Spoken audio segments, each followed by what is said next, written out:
Écoutez, je me trouve à quelques mètres seulement du camp de Vial, une ancienne fabrique d'aluminium.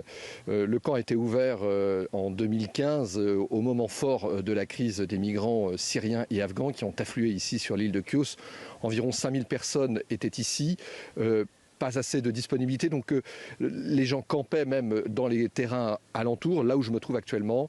Il faut comprendre aussi que ce camp est aux 3/4 rempli d'Afghans, des Afghans qui sont arrivés très vite à Chios, en Grèce, dès les années 2004-2005, au moment de la guerre contre les talibans, qui ont fui donc les talibans et la guerre, et qui, par bateau, on est à 20 km seulement de Chios, de la Turquie, ont rejoint les côtes grecques. Alors le grand problème, c'est qu'ils vivent dans des conditions sanitaires assez déplorables. Il y a eu une personne qui est morte d'une morsure de rat en mai dernier.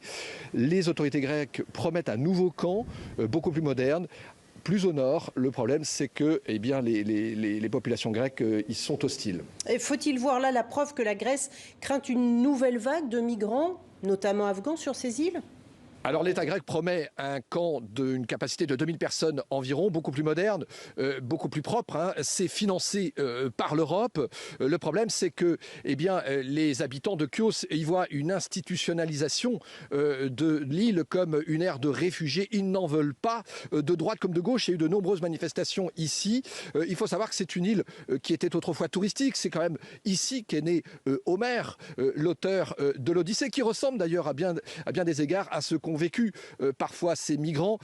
Il faut savoir aussi qu'on garde une mauvaise image, un mauvais souvenir des Turcs musulmans qui ont occupé l'île durant 4 siècles et qui s'est terminé par le massacre de Chios, 30 000 personnes assassinées par les Turcs. C'était en 1822, on va fêter le centenaire. Évidemment, tout ça fait que, pourtant, les Grecs sont plutôt des gens accueillants, mais ici, on a des réserves quant à ces nouveaux réfugiés afghans qui pourraient arriver incessamment sous peu par bateau.